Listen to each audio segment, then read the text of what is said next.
Welcome to the Deep Dive. We're here to give you that shortcut, to getting really well informed without drowning in information.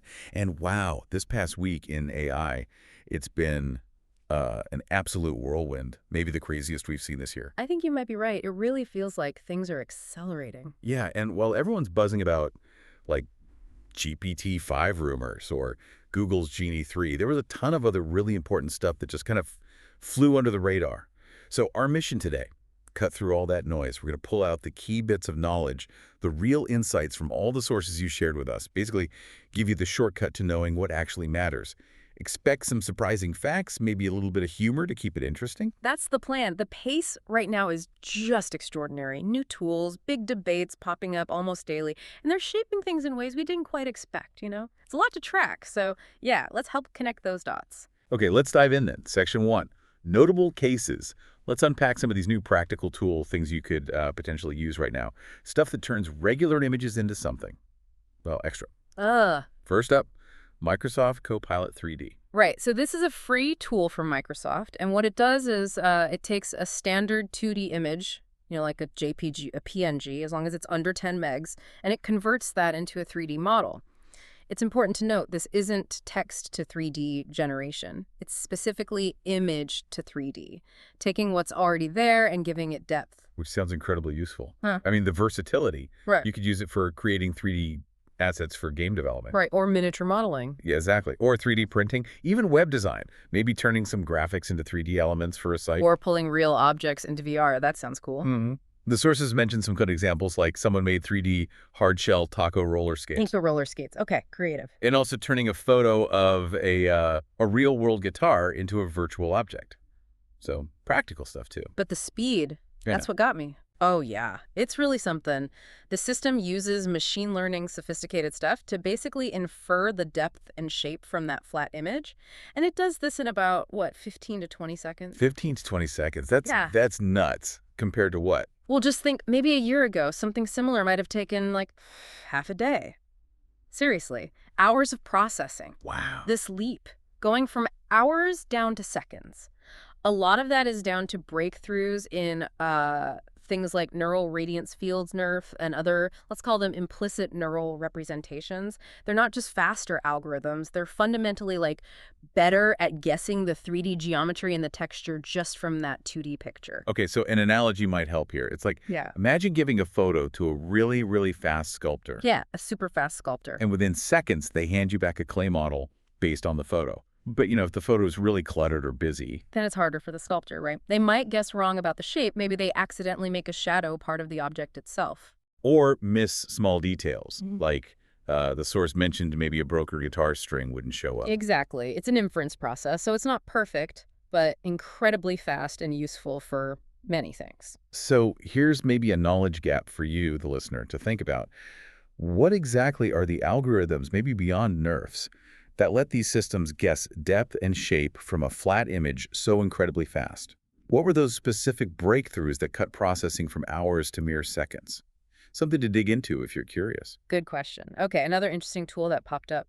Perplexity's one-click video generation. Perplexity. Yeah. Right. They're mostly known as a search company, an AI-powered search engine. That's right. But now they're offering text-to-video and also image-to-video generation, but it's for their Pro and Max subscribers. Okay, so a paid feature. And how does it work? You give it text. Yep, you can type in a text prompt. The example given was generate a video of a cowboy riding a kangaroo on top of an erupting volcano. Pretty specific. Definitely specific. Or you can give it an image. Right. The other example was feeding it an image of a Mountain Dew river with Dorito mountains and pizza buildings. Okay, I'm sensing a theme here.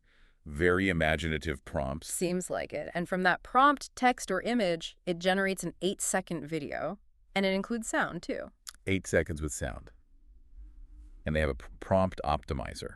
What's that? Yeah, it sounds like a feature that helps, tweak your input prompt to maybe get better or more coherent results from the video model. Got it. So it's kind of like having a tiny film studio right in your browser. Pretty much. One that shoots a very short one-scene movie based on whatever crazy idea you typed in. Quick, right there, but again, part of their paid service. Okay. But then there's this other side to AI content generation. this brain rot stuff. Ah, yes. So some startups, OpenArt was mentioned, are creating tools that make it really easy to generate these brain rot videos, or sometimes called AI slop. What exactly is that kind of content? They're typically short videos, maybe a minute long. They often have a simple story arc, and they can be generated from just a single sentence or maybe a song. They even provide templates, for character vlogs or music videos or simple explainer videos. But there are concerns, right? Big concerns. The worry is that tools like this could just flood social media feeds with tons of low-quality, repetitive content, and worse, it could be unverified information, potentially harmful stuff, maybe even racist content, because the AI might pick up biases from its training data. And then there are all the copyright issues, too. Yeah, that sounds messy. And is this free to try? Well, they might offer some free credits initially, but the sources indicated that to actually generate these videos consistently, you need a paid plan. Like, OpenArt had a $14 a month plan mentioned, so it's not really something you can just play around with for free extensively. Okay. And the quality? Yeah. Is it any good? The example given was a penguin skydiving video, Penguin skydiving. Okay. where the airplane apparently takes off vertically, like a rocket, and the parachute changes shape or style mid-air. So, kind of glitchy. Yeah. Jankiness, as the source put it. It seems like that rough, slightly off quality is almost part of the aesthetic for this specific type of brain rot content. So the analogy here is maybe like a factory. Yeah, imagine a factory just churning out endless streams of brightly colored, attention-grabbing cartoons. But with no human checking the quality control or the message. Exactly. The factory itself doesn't really care if the stories it tells are true or helpful or potentially harmful. It just makes stuff. That's the concern with unchecked AI content generation at scale. All right, so that's the creative, sometimes weird side. But AI is also evolving behind the scenes, right? In tools we use for work and just in the industry itself. Definitely. And here's where it gets, I think, really interesting in terms of integration and industry moves. Let's talk about Google's Notebook LM first. Notebook LM, that's their research and writing assistant tool. Correct. It helps you work with your source materials, articles, websites, YouTube videos, your own notes, and now it has a new feature. It can generate narrated explainer videos. Or maybe think of them as slideshows with a voiceover, all based on the source documents you've loaded into it. It can also create mind maps and reports from your stuff. So it summarizes your research into a video presentation. Pretty much. The source mentioned testing it with that satirical conspiracy theory, birds aren't real. Ah, yes. Classic. And apparently it generated a pretty decent-looking slideshow-style video complete with a synthesized voiceover explaining the theory based on the provided sources. That's quite useful.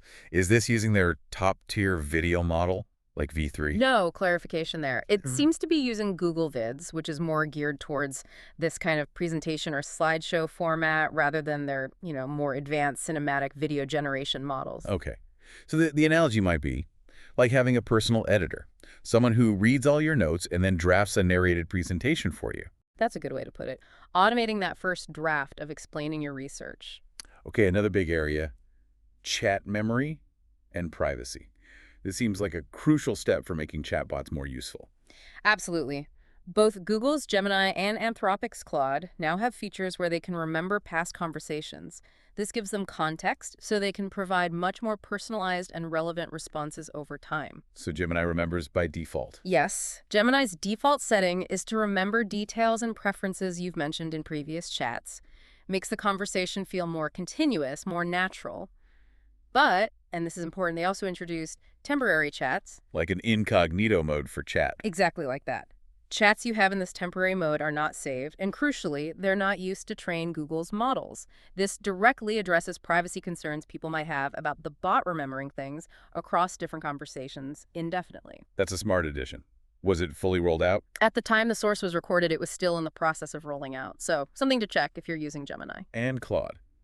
How does its memory work? Claude's approach is a bit different. It doesn't remember automatically. Yeah. You have to explicitly ask it to reference information from your previous chats if you want it to use that context. So more user control up front. Yeah. And did the sources say if it worked well? Yes. The feedback was that Claude's memory feature was working perfectly, providing really personal, really tailored feedback when asked to use past context. So it shows that these companies are really trying to find that balance, right, between the usefulness of personalized memory and giving users strong control over their privacy. Yeah, the analogy we used before fits well. A chat with memory is like your regular bartender who knows your usual drink, Right? while temporary chats are more like talking to a therapist who promises confidentiality and won't bring up last week's session unless you do. Precisely. It's a big improvement for usability and trust, I think. Okay, switching gears a bit. Right. The AI industry itself saw some serious drama this week. Talent wars, billionaire arguments. Oh, yeah. It got spicy. The talent wars aspect is fascinating. Microsoft reportedly made some really aggressive moves to poach AI researchers from Meta. Poaching from Meta. Aren't they supposed to be partners on some things? They have had collaborations, yes. But the report mentioned Microsoft offering multi-million-dollar pay packages. We're talking potential 8 or even 9-figure deals to lure top AI talent away from Meta. Wow, that's serious money. It is, though it's worth noting Meta has done similar aggressive hiring in the past, too. It just shows how intense the competition for top AI minds is right now. And there was news about XAI, too.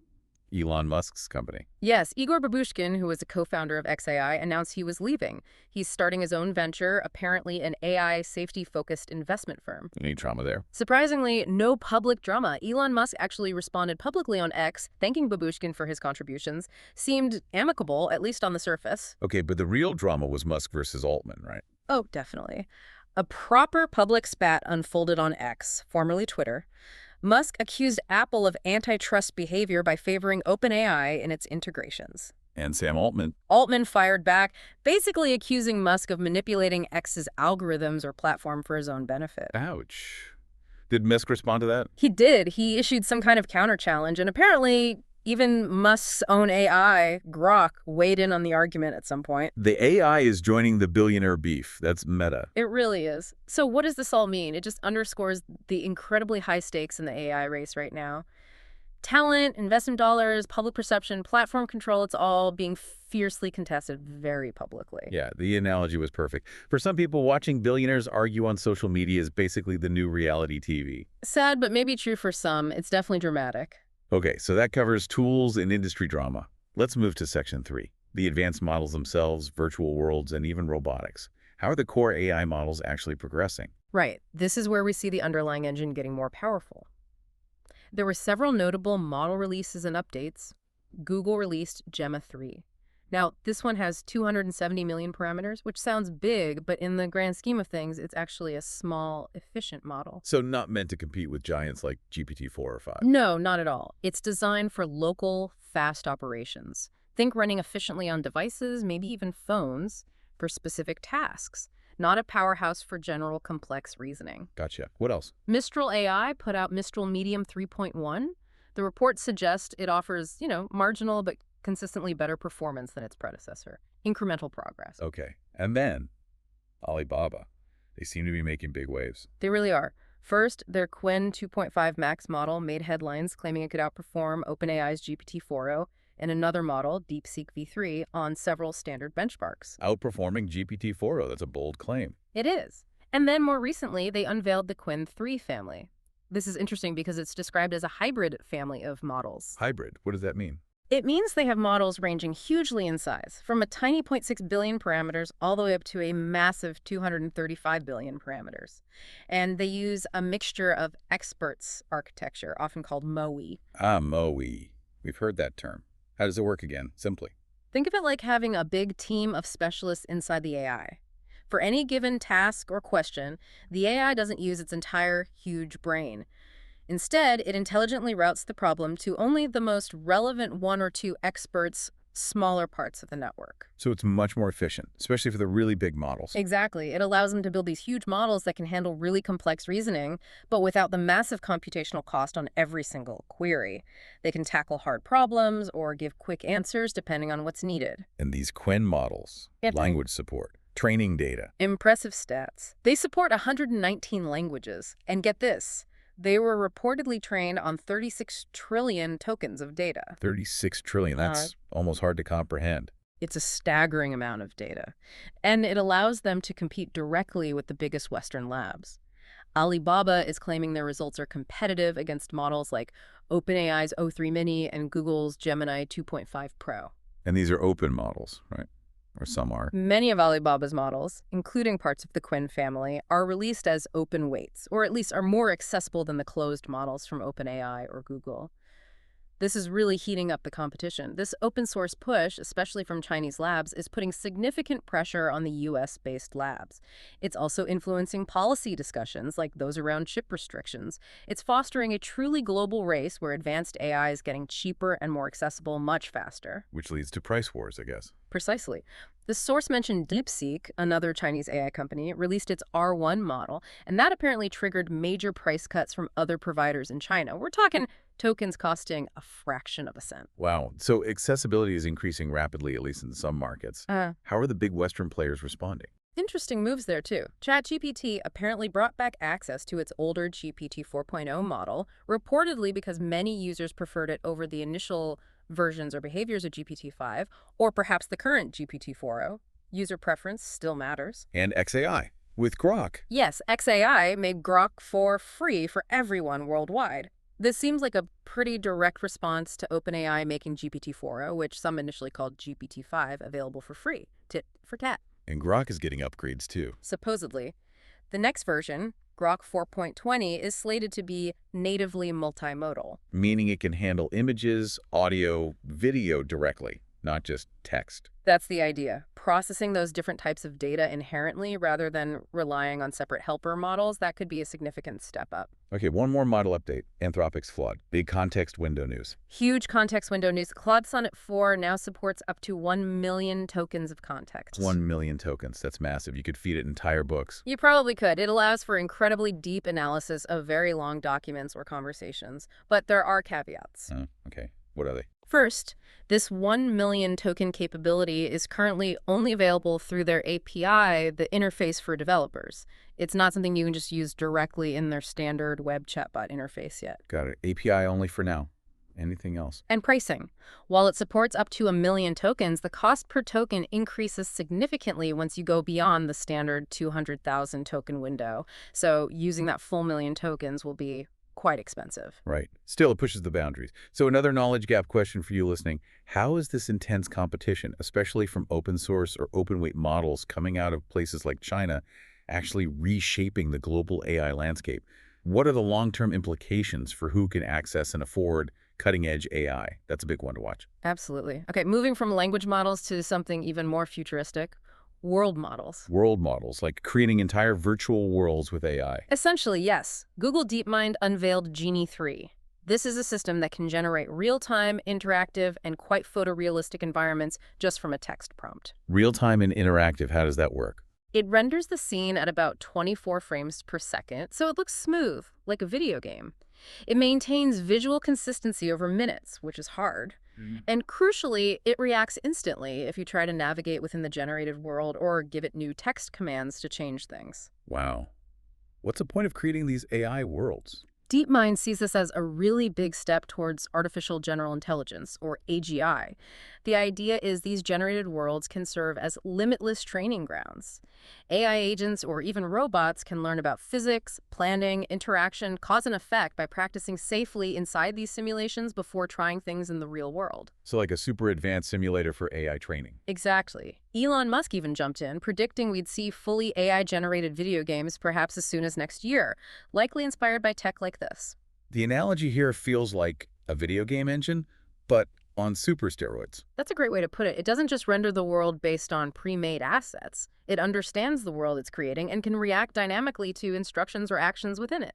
But it's not something we can use yet. No, Genie 3 is still described as a limited research preview. It has constraints. The actions you can take within the world are limited. The visual consistency might break down after a few minutes, and it's definitely not publicly available. Research stage for now. Okay. But is there anything like it that is available? There is, actually. Skywork AI released something called Matrix Game 2.0. You could think of this as the open source version of the kind of concept Genie 3 demonstrated. Really? What can it do? It can generate full 360-degree panoramic scenes. It also aims to maintain consistency within the scene, and the code and models are available right now on platforms like Hugging Face and GitHub. So people can download it and run it themselves? Technically, yes. No. But there's a big catch, practicality. It has very high computational requirements. The sources mention needing a powerful NVIDIA GPU with at least 24 gigabytes of video memory. That's not something most average consumers have in their computers. Right, that's high-end gaming or workstation territory. Exactly. So while it's open source, running it locally is still inaccessible for most people right now. It shows how cutting-edge research is filtering down, but hardware often remains a bottleneck for widespread use. Okay, from virtual worlds to the physical world. Robots. There was big news from Figure Robotics, wasn't there? Yes, really impressive stuff. Figure unveiled their humanoid robot, the Figure 02, demonstrating a new skill. It can now apparently effortlessly fold your laundry. Fold laundry. That sounds simple, but I guess for a robot. It's actually incredibly difficult. It builds on their previous demos where the robot could load and unload a washing machine. But folding is considered one of the most challenging dexterous manipulation tasks for robots. Why is folding so hard? Because fabric is deformable. It's floppy, unpredictable. Unlike rigid objects, cloth doesn't hold its shape, making it very hard for robots to grasp, manipulate, and fold consistently. Okay, that makes sense. So how did Figure achieve this? What's the AI behind it?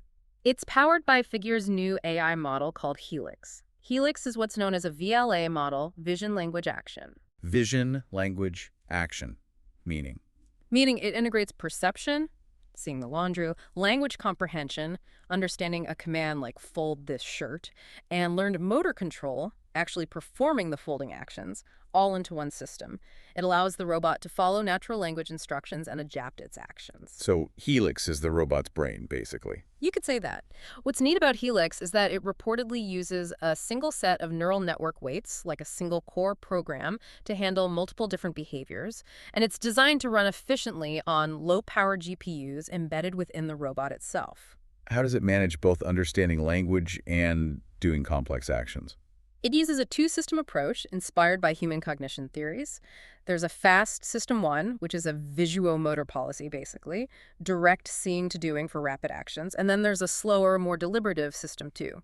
This System 2 is a large vision language model, VLM, likely pre-trained on vast amounts of internet data, which handles the language understanding and higher-level scene comprehension. The two systems work together. Okay, so the analogy here, maybe like a Swiss Army knife. That's a good one. Picture Helix as the robot's brain being like a Swiss Army knife.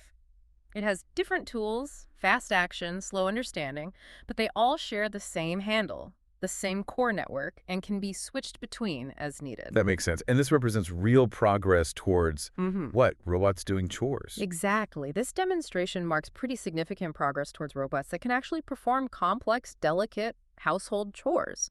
Folding laundry today, maybe ironing or cooking tomorrow, it's moving in that direction. All right. Wow, that was a lot of specific cases. Let's try to pull back a bit in Section 4 and look at the bigger picture.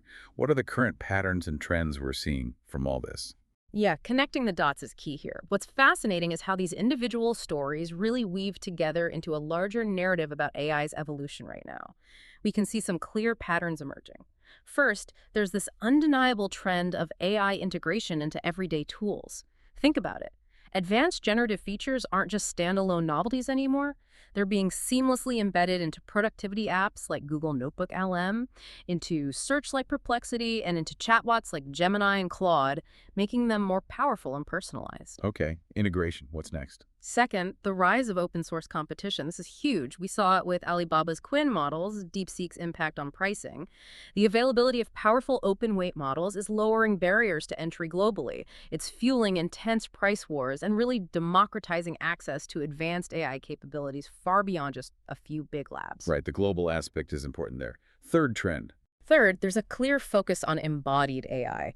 This is the push to connect these powerful AI brains not just to screens, but to the physical world.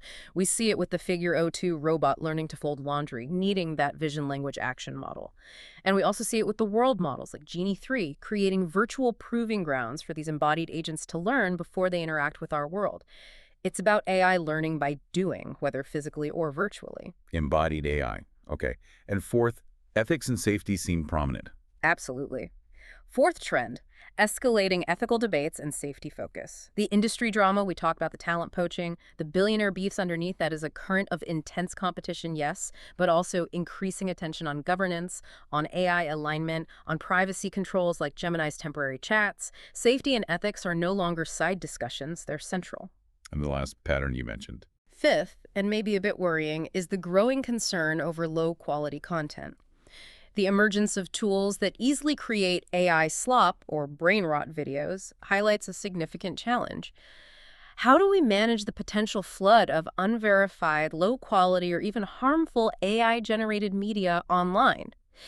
It's a content moderation nightmare waiting to happen. Okay, so those are the current patterns. Now let's project forward. If we connect these trends to the bigger picture, what are the future implications we should be thinking about? Well, if we extrapolate, several things seem likely. One is this idea of democratized creation. As these tools get better and more accessible, people who aren't coding experts or professional artists will gain incredibly powerful tools for design, for filmmaking, maybe even game creation. That's exciting. Wow. But it throws up huge questions around copyright, who owns AI-generated art, and also concerns about maintaining quality and authenticity when anyone can generate anything. Right. What else? The AI training grounds concept.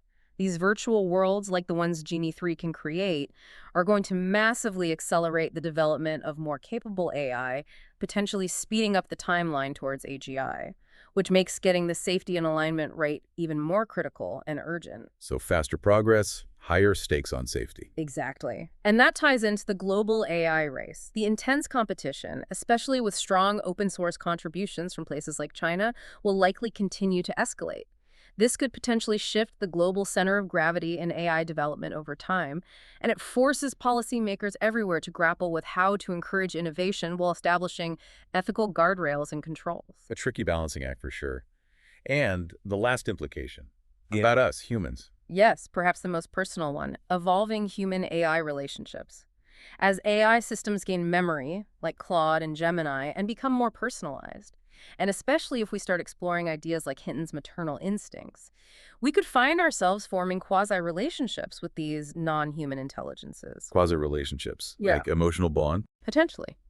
Which makes the ethical design of these systems, ensuring they are trustworthy, transparent, and don't manipulate users, absolutely paramount. How do we interact with something that seems to remember us, maybe even care about us, but isn't human? That's a profound question for the near future. Which brings us directly to Geoffrey Hinton's proposal. He's often called the godfather of AI, right? And he has some serious warnings. He does. Very stark warnings. He's publicly stated he believes there's something like a 10 to 20% chance that AI, if we don't manage it correctly, could eventually wipe out humanity. A 10 to 20% chance. That's terrifyingly high from someone like him. It is. And given that dire warning, he's proposed a rather radical potential solution. He suggests we should try to engineer future superintelligent AI with something akin to maternal instincts. Maternal instincts. Yeah. Like programming AI to be like a caring mother. Sort of. The core idea is to instill a fundamental built-in drive to nurture and protect humans, similar to the powerful, arguably instinctual bond a mother often has for her child. The goal is to ensure that even a vastly more intelligent AI would still prioritize human well-being above all else. Why does he think that specific instinct is the key? His reasoning is interesting. He argues it's basically the only real-world example we have where something significantly more intelligent, a human mother, is effectively controlled by, or at least deeply cares for, something much less intelligent, her baby. He sees it as a potential model for how we might ensure superintelligence remains beneficial to us, its less intelligent creators. And he thinks current approaches to AI safety and control aren't enough. He's quite critical of current control paradigms, arguing they likely won't scale or be robust enough once we have true AGI, which he thinks could arrive surprisingly soon, maybe even within the next 5 years. He sees maternal instinct as a potentially more fundamental, reliable alignment mechanism. It's a fascinating, if slightly unsettling idea. But surely there are challenges. Oh, huge challenges. The proposal has sparked a lot of debate. For one, maternal instincts are complex, deeply influenced by biology and culture, and very wildly. How do you even begin to define that precisely enough to encode it into an AI? Right. It feels like a massive oversimplification of a very human, very complex phenomena. Exactly. And there are worries about unintended consequences. Could programming something like protectiveness lead the AI to manipulate humans for their own good in ways we wouldn't want? It really highlights the core, maybe insurmountable difficulty. How do you reliably align a potentially godlike intelligence with messy, evolving, sometimes contradictory human values? Hinton's idea is a provocative attempt to address that fundamental challenge. Wow. Okay. So after that whirlwind tour, from 3D tacos to laundry folding robots to AI motherly love, what does this all mean for you listening right now? Well, I think the clearest takeaway is just the sheer breathtaking pace of change. Things are moving incredibly fast. Yeah, it really feels like it. It's this mix, isn't it? Exciting new tools you can actually try or will be able to soon, mixed with these really serious industry shifts and these deep, profound ethical questions about where this is all heading. Absolutely. So maybe a final thought to leave you with. Consider this rapid acceleration we've just discussed. You've got AI turning flat images into 3D models in seconds. You have robots starting to master complex chores like laundry. And you have serious people debating whether to give future AI maternal instincts. How do you think all of this combined will actually redefine our daily lives over, say, the next 5 to 10 years? What about our concept of work, or even how we understand relationships, both human and potentially human AI? And will that sheer convenience we might gain, Hmm. will it ultimately outweigh the risks? The potential for overwhelming AI slop, or the really deep ethical dilemmas posed by AI that seems powerful, maybe even seems caring? Powerful questions indeed. Definitely something to ponder. We encourage you to mull those over and maybe dig into some of those knowledge gaps we mentioned. For instance, think about what new legal frameworks might actually be needed to handle the flood of AI-generated content and the copyright chaos it could cause.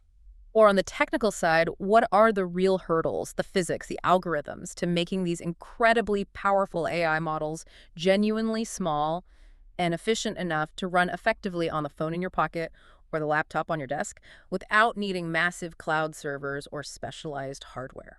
Lots to think about. Thank you for taking this deep dive with us today. We hope it helped cut through the noise. We'll be back next time, ready to unpack whatever whirlwind the next week in AI brings.